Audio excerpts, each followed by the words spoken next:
The movie opens with a pilot who has just arrived on a secret island for a classified mission. As he steps out, he suddenly hears a strange noise from outside. Nervous, he pulls out his gun and slowly walks toward the source. On the way, he notices something shocking. A gun is lying on the ground. But not just any gun, it's exactly the same as his own, with the same serial number. He's still trying to process what he's seeing, when suddenly, someone attacks him from behind and kills him. The man who killed the pilot quickly jumps into the helicopter and tries to escape.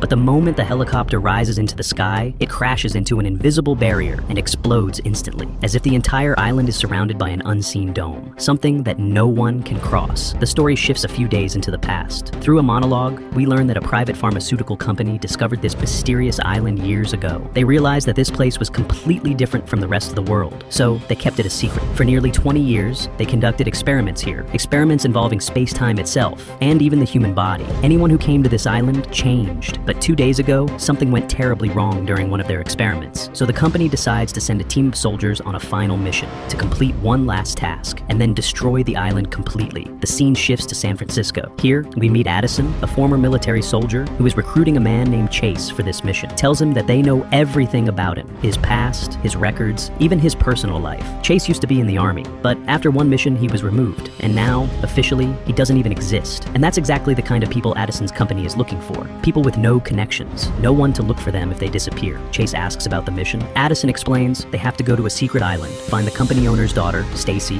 and bring her back. In return, each of them will be paid millions of dollars, enough to live comfortably for the rest of their lives. Why would someone pay that much for such a simple mission? But he needs the money, so he agrees. Next, Addison recruits another member, Rusk, a highly skilled private investigator and a top-level martial artist. But after losing his family in an accident, he now chooses only dangerous missions. Hearing about the money, Rusk agrees too. The next day, the entire team gathers at a private airbase. By now, Addison has recruited 4 more members. She briefs them about the mission. There are 2 research facilities on the island, one in the north and one in the south. Once they land in the center of the island, they will split into 2 teams. Addison, Chase, and Dex will head south. Rusk, along with Colt and Tag, will head north. Before leaving, Tag looks at a photo of his daughter. After his wife's death, she is the only family he has, but she's been diagnosed with a serious illness, and he desperately needs money for her treatment. That's why he had no choice but to take this mission. As the team talks, they realize something strange. None of them have families, no one who would come looking for them. Why did the company choose only people like them? There's clearly something bigger going on, something they don't yet understand. Soon, they board the helicopter, and after a 15-hour journey, they finally arrive at the island. As planned, Addison, Chase, and Dex head toward the south. But as they move forward, they start finding dead bodies, brutally torn apart, as if some wild creature had ripped them to pieces. This isn't normal. Something is very wrong here. They immediately become alert, weapons ready, moving cautiously. Addison tries to contact the other team through the transmitter, but surprisingly, none of the radios are working. Dex quickly notes everything down in his diary, as he always does, documenting every danger. Meanwhile, Chase again questions Addison. Why would anyone pay so much for such a mission? Clearly, the company is hiding something big. On the other side, Rusk's team continues moving north. At one point, Rusk notices a rope tied to a tree, and suddenly, he gets a strange feeling of deja vu, as if he was the one who tied it. But that's impossible. This is his first time here. Confused, he ignores it and keeps moving. Meanwhile,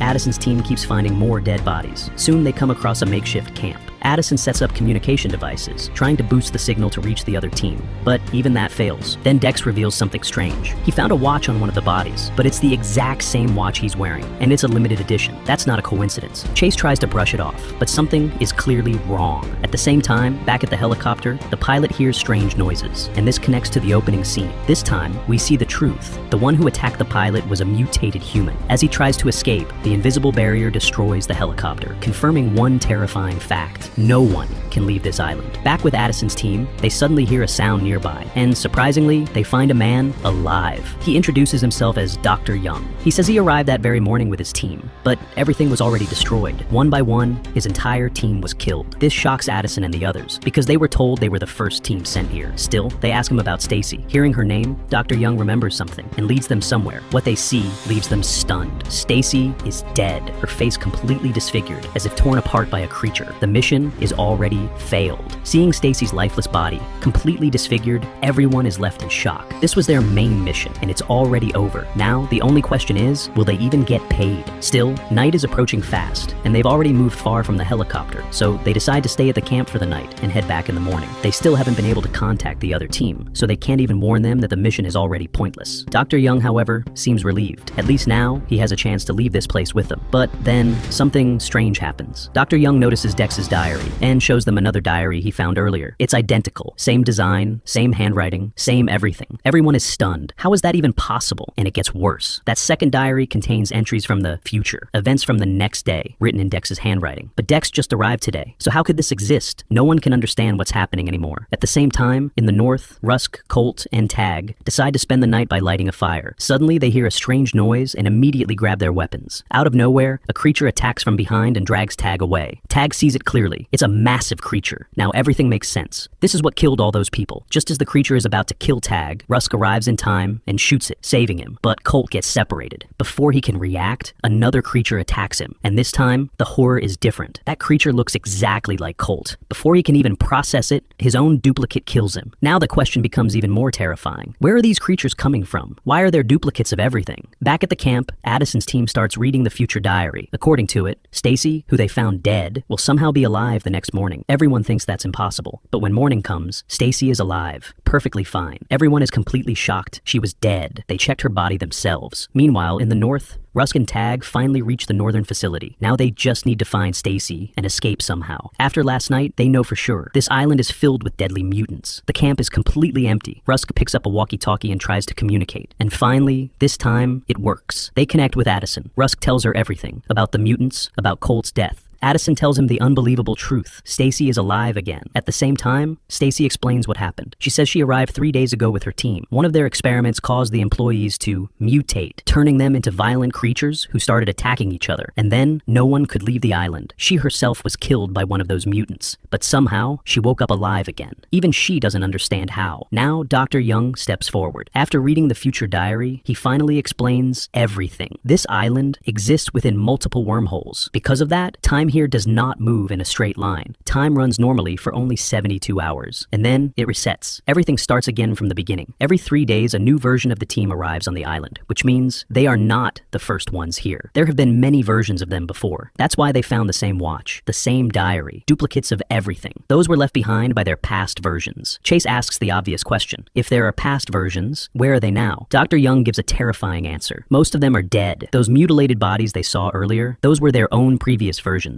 And the ones who survived, they turned into mutants. Because according to the diary, after 3 days on this island, humans start mutating. This means one thing. This island is trapped in an endless time loop. Every 72 hours, everything resets. And the cycle continues forever. Everyone is now terrified. And just then, they hear sounds outside. Multiple mutants approaching. At the same time, Rusk and Tag also hear it. And when they see the attackers, they freeze. Those mutants Stahl are their own versions. Now both teams are forced to fight their own selves. At first, Chase hesitates. He can't shoot someone who looks exactly like him. But Addison forces him. If they don't fight, they will die. These are not human anymore. Finally, they open fire. One by one, they kill all the mutants. Rusk and Tag do the same. But there's a problem. They've used up most of their ammunition, and this is just the beginning. More versions will keep coming. Meanwhile, Stacy starts mutating too. She suddenly attacks Dex. Before anyone can stop her, Chase shoots her, but it's too late. Dex dies. The day ends in chaos, fighting mutants again and again. Finally, Rusk manages to contact the company base outside the island. He tells them their helicopter is destroyed and asks for rescue. He even lies, saying Stacy is alive, to convince them. But outside, the company already knows the truth. Stacy is dead. They knew everything. They deliberately sent this team as part of their final experiment. That's why they chose people with no families, so no one would come looking for them. They even offered huge money just to make sure they accept. And then comes the final revelation. In exactly 12 hours, the company will drop bombs on the island and destroy it completely to stop the mutation from spreading, which means the team now has only 12 hours to escape, or they all die, Rusk informs Addison. Everyone is shocked. No helicopter, no escape route, no way out. Then suddenly, Rusk remembers something. All those deja vu moments, they weren't memories. They were glimpses of the future, because time on this island is broken. He remembers seeing a boat at the edge of the island. That's their only chance. Now, everything makes sense. Time is looping in such a way that the future is becoming the past. That's why Rusk could see it. The next morning, both teams start moving toward the boat. According to Rusk's vision, Addison's team is closer, so they reach the boat first. And luckily, the boat is real. Dr. Young checks it. It has enough fuel to reach the mainland. Meanwhile, Rusk and Tag are still far away. They fight mutants along the way, but they're exhausted and out of ammo. Now they have to fight with their bare hands. The mutants, stronger versions of themselves, start overpowering them. After a brutal fight, Tag is killed by his own duplicate. Rusk is devastated, but promises that if he survives, he will take care of Tag's daughter. But Before he can move, his own mutated version appears behind him, pointing a gun. Just as it's about to shoot, Chase arrives and kills it, saving Rusk. But at that exact moment, Rusk steps into a trap. A wooden spike pierces through his stomach. He can't move anymore. And then, the bombing begins. The island starts exploding. Rusk tells Chase to leave him and escape. He gives him his gun and sends him toward the boat. Chase runs. At the boat, Dr. Young panics. He tells Addison they must leave now, or they'll die. But Addison refuses to leave without Chase and Rusk. So, Dr. Young knocks her unconscious and takes the boat alone. But just in time, Chase arrives, jumps into the water, and grabs onto the boat. Addison wakes up, but now, Dr. Young starts mutating. He attacks Addison, but before he can kill her, a gunshot rings out. It's Rusk, with his last strength. Before dying in the explosion, he saves her. Now only Chase and Addison are left. They hold their breath, hoping they can escape through the wormhole barrier. And this time, because of the explosions, the barrier becomes unstable. A small opening appears, and finally, they pass through. The movie doesn't just end there. When Chase regains consciousness, he finds himself lying on a shore. He slowly gets up, confused, and something feels completely off. He remembers nothing. Not the island, not the mission, not even his teammates. It's like everything that happened has been erased. At the same time, Addison regains consciousness too, but she's not in the same place. She finds herself somewhere completely different, San Francisco, but not the present-day city. This is the old San Francisco, from a time before the island was destroyed. That second, Addison walks up to Chase, completely normal, as if nothing ever happened, and says, "Come on, we have a mission. We need to go to an island and rescue a rich man's daughter, Stacy." The time loop hasn't ended. It has started again. The same mission, the same island, the same fate.